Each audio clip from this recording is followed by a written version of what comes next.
Salut à toutes et à tous, c'est Mathéo et j'espère que vous allez bien. On se retrouve aujourd'hui dans cette nouvelle vidéo. Je vais vous parler de mes prévisions pour le dropshipping en 2019, pour le dropshipping e-commerce en général. Donc vous avez eu le petit générique, je vais pas vous présenter le journal, on va bien parler e-commerce. J'ai un petit peu, je voulais faire quelque chose d'un petit peu original sur l'introduction de cette vidéo.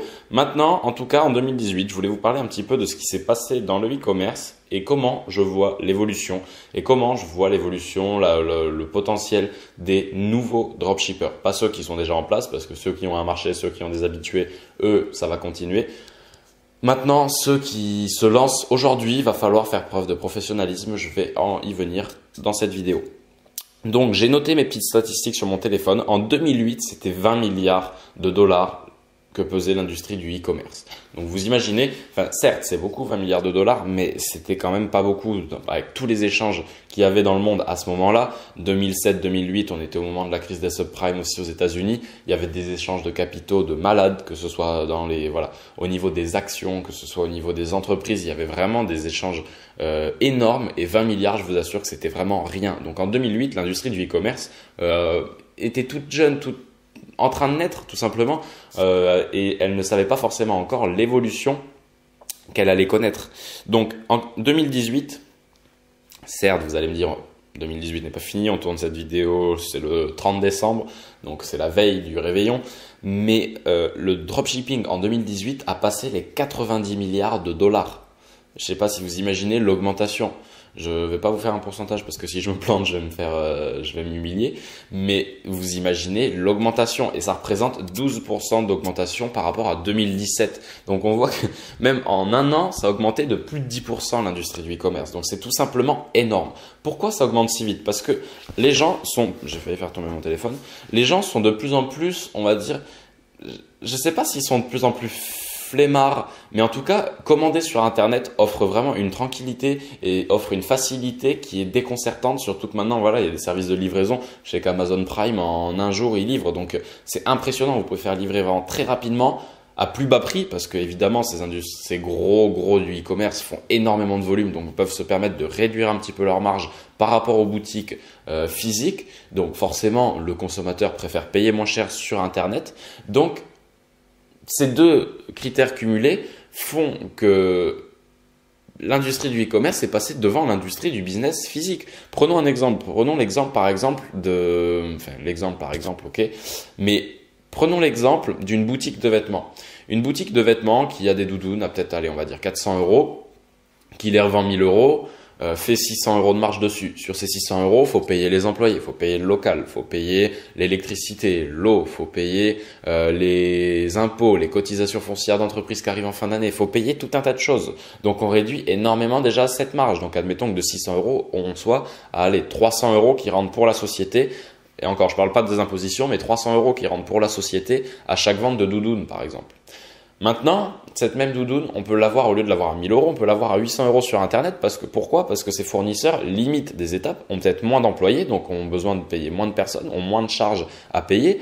Mine de rien, un site Internet, ça coûte moins cher que des locaux. Donc forcément, eux, ils peuvent aussi se permettre d'avoir des prix plus bas. Donc le consommateur, extérieur à tout ça, préfère tout naturellement. Moi, le premier, je préfère économiser 200 € en allant sur Internet qu'aller en boutique. Même si en boutique, vous avez peut-être l'aspect où vous pouvez essayer votre doudoune. Mais encore une fois, avec les services de retour qu'il y a en ce moment, vous pouvez vous permettre de commander une taille que ce soit pas la bonne, de renvoyer. Ça prendra 3 jours de plus, mais vous aurez quand même votre produit qui reviendra au final dans la bonne taille.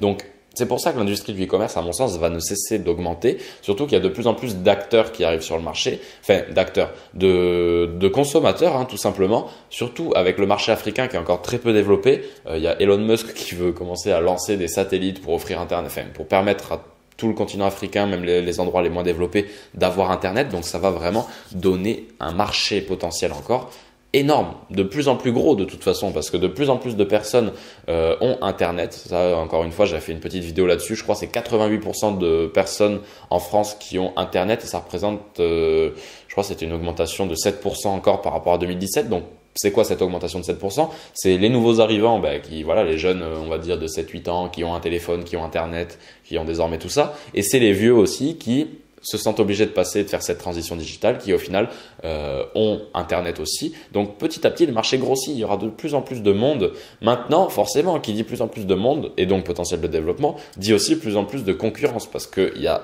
beaucoup de personnes qui voient l'opportunité qu'il y a en e-commerce, donc qui se lancent par exemple en dropshipping. Ce qui est triste, c'est que je vois énormément de gens qui disent le dropshipping est mort. Le dropshipping, on peut plus vendre en dropshipping, c'est saturé. Oui, mais c'est saturé parce que toi, tu fais de la merde. Excusez-moi de le dire comme ça, mais c'est saturé parce que ton travail n'est pas un travail de qualité. Tu dois être très professionnel. Tu dois te pencher sur la rédaction de tes pages produits. C'est pas quelque chose que tu dois négliger. Tu dois te pencher sur le design de ton site. Tu dois faire appel, s'il le faut, à un développeur pour faire vraiment quelque chose de carré. Certes, ça te coûtera peut-être 1000, 2000, 3000 euros, mais il faut investir pour faire quelque chose de très professionnel et avoir derrière un très gros retour sur investissement. C'est pareil, il y a des gens qui me disent oui, mais j'ai pas 200 euros pour me former. Oui, mais c'est un passage nécessaire. Si tu te lances aujourd'hui sans être formé, tu vas complètement te planter et tu vas pas perdre 200 euros, mais tu vas perdre 500, 600 euros parce que tu vas pas avoir eu les bonnes méthodes pour trouver tes produits gagnants avec la publicité Facebook. Donc au final, tu vas perdre plus d'argent. Donc je dis à ces personnes-là, prends le temps de te former et les bonnes méthodes et passe à l'action. Et quand tu passes à l'action, consacre-y du temps. Beaucoup de gens pensent que le dropshipping, c'est un petit truc, voilà, allez hop, on monte sa boutique en e-commerce en 2 minutes et au final, on fait des ventes et on gagne de l'argent. Non, non, non, non. Ça demande de la persévérance, ça demande du travail, ça demande des tests. Vous allez avoir des produits qui n'ont pas marché alors que vous pensiez qu'ils allaient marcher. Vous allez devoir modifier des étapes de votre tunnel de vente. Vous allez devoir modifier le design de votre page. Vous allez devoir faire plein de tests. Vous allez avoir des échecs, avoir des réussites. Mais c'est un vrai business. Comprenez que vous devez y passer du temps, y donner un peu d'argent aussi s'il le faut. Même si certes c'est un business quand même qui est bien parce qu'on peut commencer avec peu d'investissement dès le début. Mais moi, à mon sens, le dropshipping, c'est quelque chose qui doit être pris comme un réel business. Maintenant, pour moi, le dropshipping, c'est quelque chose, certes, beaucoup de personnes disent qu'on peut automatiser une boutique à 100%, je l'ai dit aussi moi dans des vidéos. Maintenant, je pense que c'est pas tout à fait la vérité parce qu'il y a quand même une forte part d'humain qui est derrière tout ça et qui, s'il n'est pas là, la boutique, je pense, descend rapidement. Par exemple, vous devez quand même valider les commandes sur Oberlo, même si vous avez toutes les infos qui se rentrent automatiquement, vous devez quand même manuellement valider les commandes. Vous allez devoir gérer le service client. Donc, si vous n'avez pas quelqu'un qui est derrière ça, ça fait un petit peu vous allez devoir passer un petit peu de temps parce que les délais d'AliExpress sont un petit peu longs. Donc, vous allez avoir des personnes qui vont vous demander pour le SAV. Maintenant, encore une fois, comme j'en parle dans ma formation, si vous avez les bonnes méthodes pour gérer le SAV, il n'y a vraiment pas de souci avec ça. Vous allez avoir des clients encore plus satisfaits même après une petite discussion avec vous. Donc, c'est pas le souci d'avoir des clients insatisfaits, c'est le souci que vous allez devoir y passer un petit peu de temps. Donc voilà, mais c'est un vrai business. C'est un vrai business, comme je vous l'ai dit, avec des gros gains derrière potentiels. Donc, à vous de voir ce que vous voulez. Est-ce que vous êtes prêt à passer un petit peu de temps? À vous de voir les sacrifices que vous êtes prêt à faire. À vous de voir la vie que vous voulez avoir en 2019, tout simplement. J'ai pas mieux à vous dire. Donc, conclusion de cette vidéo, le dropshipping est très loin d'être mort. Le dropshipping, il y a encore beaucoup de place parce qu'il y a de nouveaux arrivants tous les jours, que ce soit du côté des vendeurs ou du côté des acheteurs, il y a de nouveaux arrivants tous les jours. Donc, si vous arrivez à être un petit peu plus professionnel et avoir on va dire un angle d'attaque un petit peu différent de vos concurrents, vous allez vous démarquer et vous allez faire des ventes et vous verrez vraiment, vous allez kiffer le dropshipping. Maintenant, comme je vous l'ai dit, attention, c'est pas un business idyllique où vous allez avoir peut-être faire 1 million de ventes au bout d'une semaine et où vous allez être comme ça et rien toucher. Non, il va falloir y passer un petit peu de temps, mais je pense que personne ici qui regarde ces vidéos pense pouvoir monter un business en travaillant 1 heure par semaine. Maintenant que j'avais terminé avec cette vidéo, je vous invite aussi à télécharger votre pack au contenu 100% gratuit et offert. Vous avez le lien dans la description. Attention, c'est un pack qui va s'autodétruire dans quelques temps parce qu'il y a du contenu, on va dire, de très haute qualité dedans. Donc, je voulais vraiment le mettre mais disponible pour une durée limitée. Donc, ne fermez pas la page une fois que vous l'avez, sinon vous ne pourrez jamais la retrouver.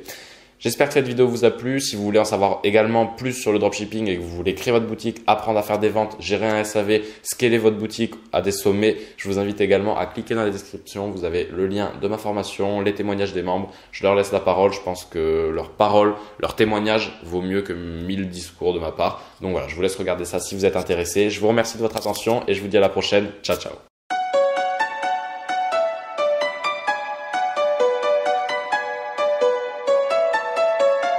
Quatre. Boum. Hein? Mais sans jamais des mots, faut un derby. Puis la folie monte plus, j'ai le verre vide.